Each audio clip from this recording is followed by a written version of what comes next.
Freedom Caucus member, Congressman Mo Brooks, Republican from the state of Alabama, on where consensus is building on the issues that matter to a lot of folks, the tax cuts, but first and foremost, repealing and replacing the Affordable Care Act, better known as ObamaCare. Congressman, very good to have you. I guess the repeal and replace ObamaCare is first up. Where does that stand right now? Well, I'm unsure where it stands right now. I know what the Speaker of the House wants to do. I know what those of us who pledged to the American people that we were going to repeal Obamacare, what we want to do. And then we've got some big government Republicans who don't really want to repeal Obamacare. They may want to couch it that way, but basically what they want is Obamacare light.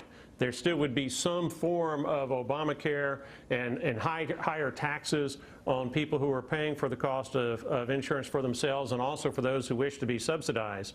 And the Republican Party, quite frankly, in Washington, those of us who are conservatives who want to repeal Obamacare, we feel that we're being held back by people in positions of power. I hope we'll get a vote on repeal, but I don't know if we'll get that. All right. Now, the goal used to be just repeal it first, and most of you agreed on that. The replacement mechanism, not so much. So is the talk now, because I get different stories here, that repeal and replace simultaneously, or what? Well, I think you hit it right on the nail on the head. You're getting different stories. I'm also getting different stories. If it was up to me, we would repeal Obamacare in toto. I'm going to urge the Speaker of the House to let us have that vote, a repeal on Obamacare, because that's what we promised the American people, and that's also what is best for the American people. Then, if you want to have some kind of replacement, that's fine, but bear in mind that what we have as a replacement is the world's best health care system that we had in 2009 and 2010 that Obamacare has over time done so much damage to. Finally, I'm one of those that believes that as much as possible, we ought to defer this issue to the states. So if, for example, New York or Massachusetts or California, if they want Obamacare, their legislatures can pass it and they can pay for it themselves.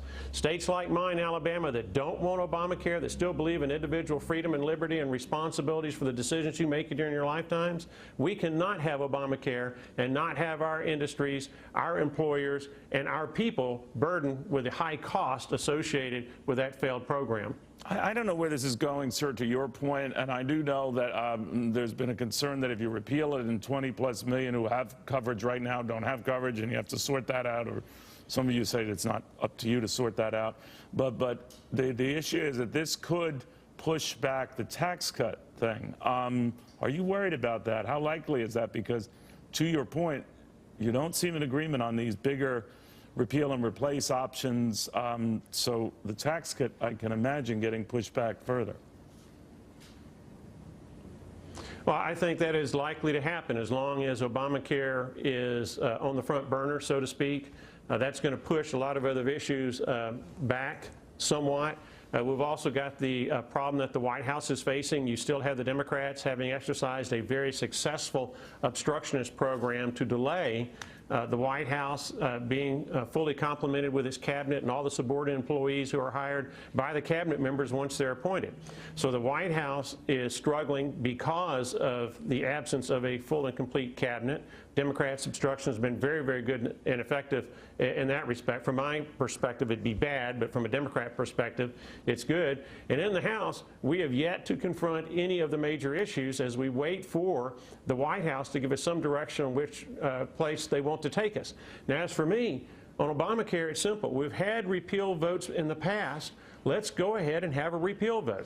And if we cannot muster the votes to repeal Obamacare, if there are too many liberal, big government Republicans in the House to get that done, then we start looking at alternatives. But we should not look at alternatives until we've first had that vote on a repeal of Obamacare. All right. We'll watch very closely. Congressman, thank you very much for taking the time. Thank you, Neil.